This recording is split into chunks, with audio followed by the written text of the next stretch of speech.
خوتي خواتاتي، السلام عليكم ورحمة الله تعالى وبركاته. وأخيرا ورسميا خرج الإلغاء، قانون الإلغاء ديكريتو سالفيني في الجريدة الرسمية. خرج البارح 21 في شهر 12، وراه ملي تيخرج القانون في الغازيتا اوفيتشالي هنا دايرين بأنه غادي يطبق ابتداء من اليوم. هذه بشرى لكل الإخوان والأخوات اللي كان عندهم اللجوء الإنساني، وكذلك الناس اللي كانوا دافعين الجنسية وأشياء أخرى غادي نكتشفوها في هذا الديكريتو اللي ابتداء من اليوم راه غادي يرسلوه للغرفة البرلمانية باش يولي قانون، ولكن راه أصبح سار المفعول ابتداء من اليوم 22 في شهر 12 2020. إذا غادي نشرح لكم كل التفاصيل دقيقة سهلة ومبسطة وبعجالة. كذلك غادي نتكلموا للناس اللي تبحثوا على فرصة عمل. راه أمازون غادي تفتح واحد المقر ديالها في الإقليم ديال بيروجا في المدينة صغيرة، وهنا راهم طالبين 150 خدام. هذه راها فرصة كبيرة لكل الناس اللي مقيمين في هذه المناطق القريبة من بيروجا. يقدموا الطلب، راه سهل وبسيط، او يتواصلوا مع شركة امازون. اذا ما تمشوش بعيد، بعد الفاصل سنواصل.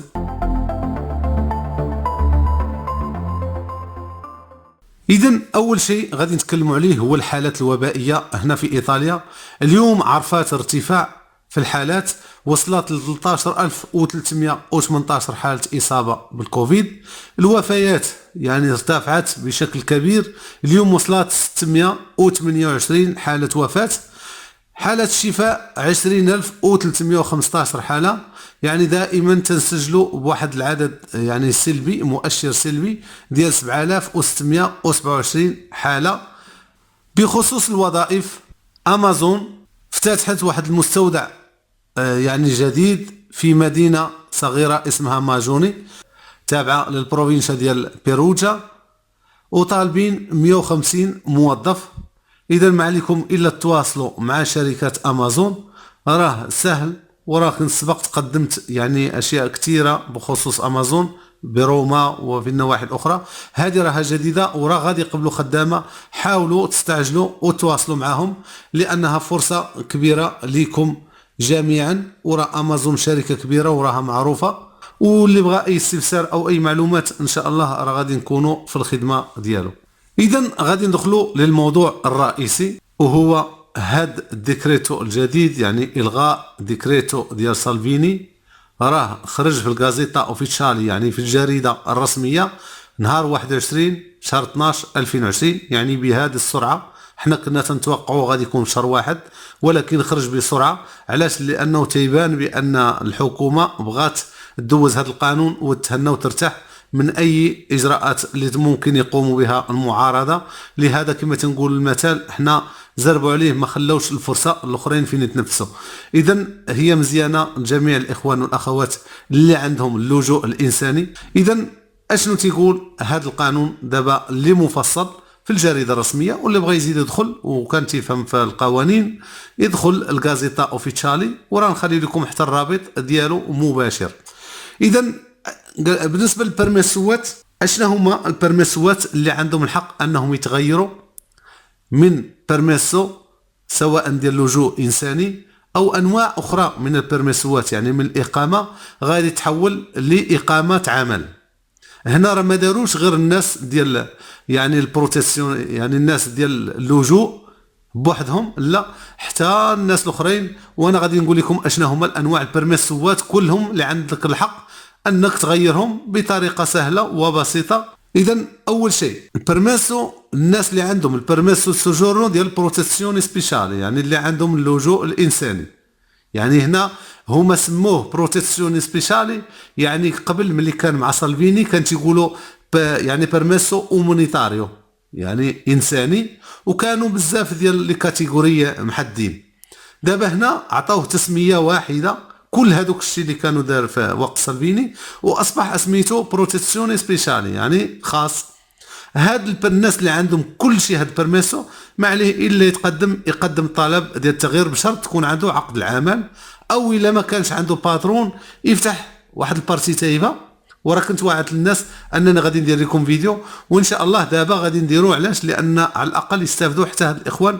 غادي ندير لكم فيديو الانواع ديال البارتي تايفا اللي انت تقدر دير وما غاديش تخلص فيها ضرائب كثيره، يعني ضرائب بسيطه جدا. كذلك الناس اللي عندهم بيرميسو دي سوجورنو بير كالاميتا. بير كالاميتا يعني تقصدوا بها اي بيرميسو الناس جاو هاربين من الحرب، او كان عندهم زلزال، او كان عندهم كوارث طبيعيه، اي حاجه متعلقه بهذه الانواع ديال البرميسو حتى هي مقبوله انك دابا تغيرها الى ديال الشغل. كذلك البرميسو دي سوجورنو ديال ريزيدانسا اليتيفا، الناس اللي كنا دوينا لهم على ممكن انك تهاجر من المغرب ولا من اي دوله وتجي هنا لايطاليا ودير واحد البرميسو، هو هذا كان اسميتو برميسو ريزيدانسا اليتيفا. وقال لك انك عندك الحق تبدل هذا البرميسو من ريزيدانسا اليتيفا، يعني من سكن، يعني من اقامه ديال السكن الى اقامه شغل. علاش؟ لان في الاول الاقامه ديال السكن ما تسمحش لك انك تخدم لمده 5 سنوات. شوفوا الناس اللي ممكن داروه جاتهم فرصه من السماء وانهم غادي يبدلوه، واللي يخدم به يفتح به شركه يدير به اللي بغى. اذا حتى الناس اللي كانوا باغيين يهاجروا من المغرب راه ان شاء الله، انا علاش كنت بغي ندير فيها فيديو ولكن خليتها لانه كانوا مجموعه من التغييرات في القوانين. هذا علاش ارتئيت نتسنى باش نحط لكم شي حاجه اللي محدثه وجديده، وراه ان شاء الله غادي ندير فيها فيديو الهجره من ايطاليا، من المغرب الى ايطاليا او من اي دوله الى ايطاليا بهذا السكن، يعني من اجل السكن انك تشري المنزل ديالك. اذا كذلك الناس اللي عندهم بيرميس السجور ديال لاكويستو ديال السيداناسا الستادو ابوريدو. كذلك اللي عنده بيرميس السجورنو ديال لافورو تيبو ارتيستيكو، يعني فنان موسيقي، يعني كاع هاد الناس اللي كان عندهم هذا النوع من الاقامه راه كان ما عندوش الحق انه يخدم، عنده الحق انه يدير غير هذاك الشيء اللي تيدير ديال الفنان، يعني حاجه عندها علاقه بالفن بالموسيقى، هادو عنده الحق حتى هما يبدلوا لي الشغل. البرميسو سوجورنو موتيفو ريليجيوزو، الناس اللي جاوا بالبرميسو ديني، يعني كاين واحد من نوع من الناس جاوا من افريقيا وخداو الاقامه في الفاتيكان ديال الدين، حتى هادو وكان ممنوع لهم انهم يخرجوا من الفاتيكان، يعني انهم يبقاو دائما تما. جاتهم فرصه انه يغير من الاقامه الدينيه الى اقامه العاديه، وديك الساعه شغلوا هذاك يمشي كيما بغا. كذلك الناس اللي عندهم بيرميسو سوجورنو ديال اسيستانسا مينوري، يعني الدراري اللي كانوا جاو مينوران هنا قاصرين وداروا البيرميسو هنا، حتى هما عندهم الحق يغيروه من اقامه ديال قاصر الى اقامه ديال الشغل، بشرط انه يدير الكونترا ولا يفتح بارتيتا ايفا. كذلك الناس اللي تيطلبوا هذيك لا بروتيسيوني انترناسيونالي اللي كانت الحمايه الدوليه، يعني باصح تعبير عندهم الحق. يعني ملي تنقولوا الحمايه الدوليه راه تيشملها كل البرميسوات اللي تكلمنا عليهم من قبل، يعني البرميسو ديال البروتيسيوني الانساني والبرميسو ديال اللجوء، كل هادو داخلين في الحمايه الدوليه. عندهم الحق اشنو؟ يتسجلوا في الريزيدانسا في لاناغرافي في المكتب ديال الكوموني البلديه ديالهم وياخذوا الكارتا ديدانتيتا. الفرق بينهم وبين المقيمين العاديين انه دابا عنده الحق يتسجل يشد كارتا ديدانتيتا، يعني بطاقه تعريف ديال 3 سنوات فقط، 3 سنين. اما الناس الباقين تيشدوا 10 سنين كما تتعرفوا، لحدود انت ما تبدل يعني البرميسو وتاخذ ديال الشغل، هذيك الساعه راه تيسرع عليك نفس القوانين اللي سارع على الباقي، يعني تاخذ 10 سنوات. لكن حاليا عندك الحق تشد الريزيدانسا، عندك الحق دير الكارتا ديدانتيتا تاخذ فيها 3 سنين فقط حاليا. كذلك الناس اللي كانوا مقدمين طلبات ديال اللجوء الانساني ورفضوا لهم، يعني راه ما غاديش يرسلوهم، يعني ما غاديش يديروا المسبولسيوني الطرد من هنايا الا غادي يعطيوه فرص اخرى. يعني باش نوضحوا، مثلا انت درتي واحد القصه وهذيك القصه ما عجبتهمش ورفضوا لك، اش خاصك دير؟ عاود ارسل طلب اخر، وراه ما غاديش يعطيوك الاسبولسيوني الا في حاله واحده، الا كنت انت خطير على الدوله، يعني وداخل في الارهاب او في اشياء اللي خطيره على امن الدوله. اما الباقي راه ما غاديش يطردوك وما غاديش يرسلوك. كذلك الناس اللي قلنا يعني رفضوا لهم الطلب ديال اللجوء الانساني، هذا الخبر راه مزيان، يعني الناس واخا رفضوا لك الطلب ديال اللجوء الانساني اش يديروا؟ تيرسلوا لك ويستوره يعني ديريكت، تتعطيك واحد البرميسو سميتو ديال لا بروتيكسيوني سبيشالي، يعني واحد الحمايه خاصه، يعني راه ما تيطردوكش. وهذا هو الجميل في الموضوع، ما تيطردوكش من البلاد، ولكن واخا رفضوا لك هذاك الحمايه اشنو تيديرك؟ تيديروا لك واحد البرميسو ديال حمايه خاصه. كذلك شكون اللي عنده الحق يبدل من غير هذا الشيء اللي قلنا من قبل؟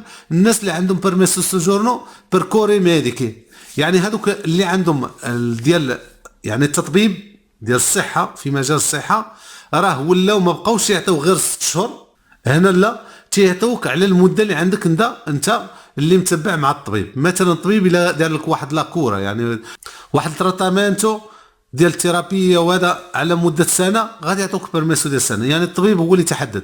الا قال لهم هذا السيد راه باقنا عندنا خاصنا ليه تحاليل وخاصنا ليه الفحص، يعني اقل شيء خاصو عامين، غادي يعطوك عامين. دار عام غادي يعطوك، ماشي بقى كان قبل تعطيو 6 شهور فقط وتسناو، يعني كل مره تتعاود كان واحد شويه صعيب. وكذلك انه تيسمح لك بانك تخدم، ما غيعطيوكش بيرميسو ديال الخدمه، ولكن هذاك البيرميسو تيسمح لك انت باش تمشي تخدم فيه، قبل كان ممنوع انك تخدم فيه. هذا هو الجديد في الموضوع. والحاجه المهمه في هذا الشيء كامل، وانا دائما كنت نشجع هذه القضيه، انهم غادي يديروا واحد سيبورتو ديال بيركورسو ديال الانتيغراسيوني ديال المساعده على الاندماج، ماشي كما قبل تيصوبوا كانوا تيشدوهم تيصوبوا لك داك البرميسو وتيلوحوك، تيقول لك من الصباح خرج وسير بقى داير انت حتى العشيه وجد دخل تاكل تعشى والله يعاون، ما تعرفوكش فين مشيتي اش تدير. بطبيعه الحال اش غتعلم؟ غتعلم الحاجات الخايبات، ولا غتعلم دوران الزناقي، ولا غتعلم الطلبه، ولا غتعلم حاجات الخايبه. دابا ما غيبقاش هذاك الشيء. اول حاجه غادي يدخلوك تعلم في المدرسه فورماسيوني لينغويستيكا. ثاني حاجه غادي يعلموك القوانين ديال الطاليان اللي ليك واللي عليك، اشنو تيقول فيهم القوانين.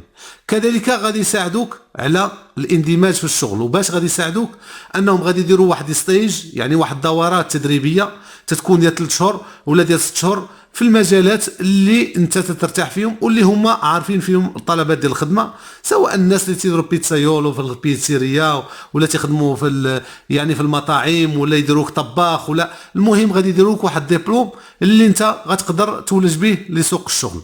هنا من غير هادشي ديال الاجانب انهم زادوا صعبوا، بخصوص انه كانوا لقاو واحد المشاكل في هذوك المحابسيه، يعني الناس اللي خدامين في الحبس.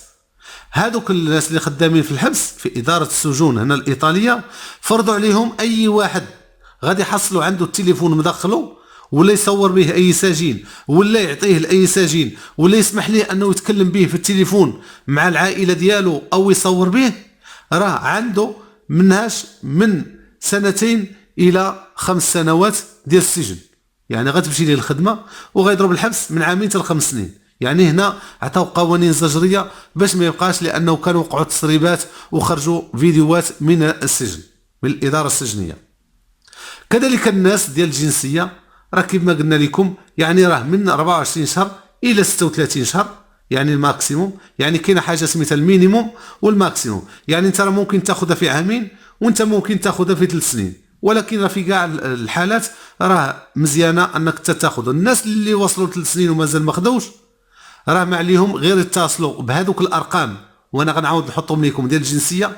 والا لقيتوهم مشغولين كاينه واحد الطريقه سهله، اش غديروا؟ غترسلوا لهم رساله نصيه، ماشي واتساب راه ما خدامش، رسلوه فيه رساله نصيه، ارسل فيه المعلومات ديالك، ارسل فيه الكابا ديالك والاسم ديالك والشخصي وكذا، وكتب داكشي اللي بغيت تكتب لهم، قول لهم انا تعطلت الدوماندا وهذا وهذا، وارسلها لهم وكون على يقين بانهم راه غادي يتصلوا بك وغادي يتواصلوا معك وغادي يهزوا الدوسي ديالك. كنت انت من الناس اللي مستعجل، راه كاينين محاميين. شوف المحامي اللي يعني اللي غادي ما يطلبش لك ارقام خياليه. المحاميين دابا ديال الجنسيه راهم 300 400 اورو ما تفوتاش، ماشي دوك اللي تيطلب لك 2000 5000 راه ما كاينينش. كاينين محاميين 300 400 اورو تيخرج لك الدوسي تيعجل به، يعني تيدير الاجراءات القانونيه، ودابا راه اكثر. وفي الاخير الناس اللي بغاو يعرفوا بان راه هذا القانون بدا ساري المفعول ديالو ابتداء من اليوم، يعني ابتداء ماشي من الاسبوع القادم لان كل شيء غادي يكون ساد، ابتداء من اوائل شهر 1 يمشيو يقدموا يشدوا الكارتيتا وياخذوا الحقوق ديالهم اللي مطلوبة اللي اسمح لهم بها القانون، واللي ما عرفش شي معلومة ولا بغى شي استفسار راه يكتب لنا، وان شاء الله راه غادي نحاولوا نتواصلوا معكم باذن الله من بعد في حلقات مباشرة الى بغى الله سبحانه وتعالى. وما تنسوناش على ضغط زر اشتراك وتفعيل الجرس وتبارطاجي الفيديو مع الاخوان والاخوات ديالك باش يوصلكم كل جديد، واضغط لايك الى عجبك الفيديو. والسلام عليكم ورحمة الله تعالى وبركاته.